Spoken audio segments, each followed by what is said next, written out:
Hey everybody! So it's already almost the end of the month again, and time for my newsletter.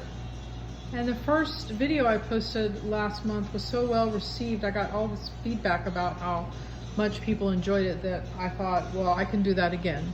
And last time I told you that I would show you the other room, so we're gonna head in there. But real quick, I'm gonna show you how I already started using that broken piece of glass that I told you last month, how it broke into the shape of a bird head. So this will be sort of my version of the Phoenix Rising when I'm done with it. And I just wanted to show you that. Also, if you read my newsletter, you know I just came back from glass shopping, and I'm just going to give you a quick peek of some of the pieces. This is just partial of the order. This is Oceana glass.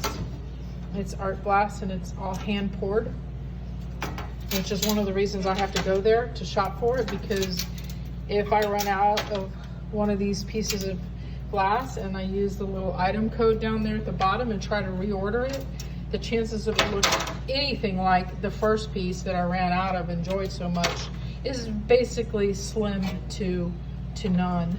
So that is just a small example. Most of it I've already put away. I can show you a tiny bit more of it over here. This is super exciting for me because I only get to do it every 3 or 4 years. This is just examples of some of the few other pieces I got. So yeah, anyway, let's head into the other room. This is like a breezeway section of my studio. It's where the kilns are kept. I fuse ceramic tiles and other things in that little clay kiln, and I fuse glass tiles and other glass things in this kiln. They really aren't any different, other than that this kiln only goes up to about 1800 degrees, which only allows you to bisque fire and maybe super low fire. And this is a room where I have like wet saws and I do dirty, wet things. And it doesn't matter because I don't worry about how clean this room stays. Next month I'm going to show you how those saws work, because they're pretty cool. So as I mentioned in my newsletter, I sold off all my welding equipment. That was a very big deal for me. It was a real closing of a chapter, but I did it so that I could, behold, purchase a slab roller. This is extremely exciting for me. You would think that it's no big deal to take a little, baking roller, rolling pin, and roll out clay, but it is shockingly difficult and hard on your wrists, and you end up with an uneven surface and bubbles and all kinds of problems. Whereas with this beauty, even the weakest of weak people can stick a big chunk of clay in this end, and it comes out perfectly evenly flat at your preferred thickness even. So I put this thing together with Amy's help, finishing it this morning, and it was, let's just say it was a real test of my patience. So this is what I call the classroom. And in here is where I grout, archive, ship, and do most of my clay work, whereas that other room is where the mosaics are made. So this is my little shipping corner. This is new as of COVID. I had to dedicate a corner of my space in here strictly for shipping. You can see all my biodegradable peanuts. I just want y'all to know I pay extra for those because I care. Boxes and more boxes and a bunch of inventory. All this is online. And I have been busily building crates, as you can see over here. This is a big piece that's going to Corpus Christi. I have a couple more I need to take care of today. And this is where I hide from the family when it's hard. It's also where I nap and rest and often eat lunch. In here, I try to keep some of my art up on the wall because, believe it or not, art is safest hanging up. It's really hard to show on film or in a video how tactile my work is. It has lots of texture to it that really doesn't necessarily convey very well in photographs. It's a lot easier for me to sell my artwork in person because you can really capture, see the texture, the relief. Anyway, there's something I was going to show you in here and I got sucked into the artwork. These pieces I've showed you so far are online. Here's all my glaze samples. These are fun. Shows you the texture. And if you're interested in one, then the name of the glaze is at the bottom. This is my little ceramic table. It's actually my old desk, because when Amy started working from home, I realized I couldn't be queen of the office anymore and have the world's largest, most important person desk. And I had to reduce, and I didn't have a clay table, so I just brought it out here. It's totally ruined now for any other purpose other than this, but that's okay. And as you can see, I have made some more long-eared dogs. These are in the greenware phase where the clay is still drying and has not been bisque fired yet. And over here, I'm making some full moon faces. You can see this is made in a mold.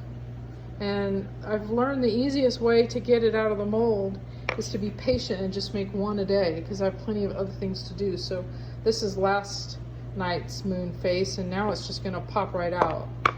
See? You know, anything else is just too much work. So I'll just, you know, put another piece of wet clay in there, smush it in, and pop it out tomorrow. And when I have a whole set of them, I'll glaze them all and fire them and use them as I need them. I'm just totally in love with this full moon face. Totally love it. You could also make it into a sun if you wanted. I have all these texture rollers. I'm really excited about this new one here because it's a brick road. So you can make a yellow brick road, or you could make a brick wall, or who knows what. Anyway, so I'll show you over here. Here's some of my clay heads that are currently online for sale. This is a goat. You can see that they're not all the same size. That would have just made it too easy for y'all to choose what you wanted. Here's a little red-headed box turtle, or whatever they're called. I got one more possum left. He is online, I think. If he's not, let me know. Coming around.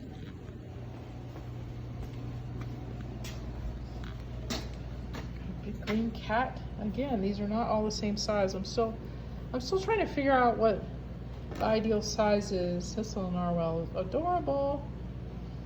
So is the raccoon. He's one of my favorites. But my real favorite right now is definitely this rhinoceros. Because he just kind of rocks my world with his big horn. Anyway, I'm making some dogs right now. I have some that are dried and about to go in their bisque fire, and others that just came out.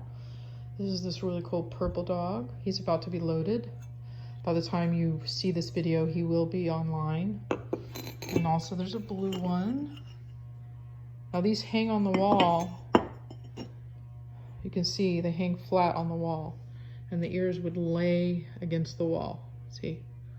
And then there's my favorite one, which is the gold one. This is a golden dog. He came out super cool. Those will all three be online. And then this table here is where I bring the mosaics after they're finished, having everything glued down but have not been grouted. So I won't actually grout anything until this table is got about at least 5 to 10 more mosaics on it.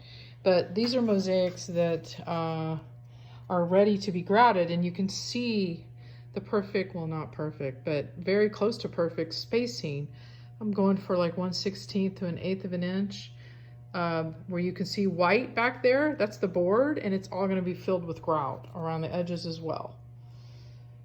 And I don't mess around, do I, here? So when I ran out of teacups, it was time. I made 1, 2, 3, 4, 5, 6, 7, 8. those will last me, well, I don't know anymore because everything's different, but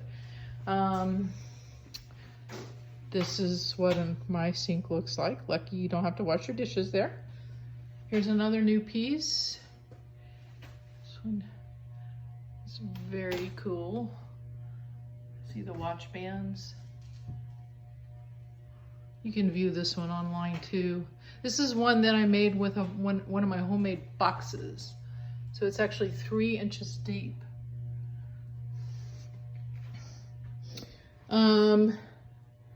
Well, that pretty much sums up this room. I have got to make some crates, so I will end this video now and get back to work. I will show you this one piece. It's very, people are just, I get so much feedback on this. These are inkwells right here, and they've been cut in half on that saw I'm going to show you next time. Each inkwell is different, each bird is different, and each bouquet is different. And it's a combination of semi-precious stones mixed with clay flowers mixed with fused glass birds. And on that note, I will say, see you later. Till next month. Take care.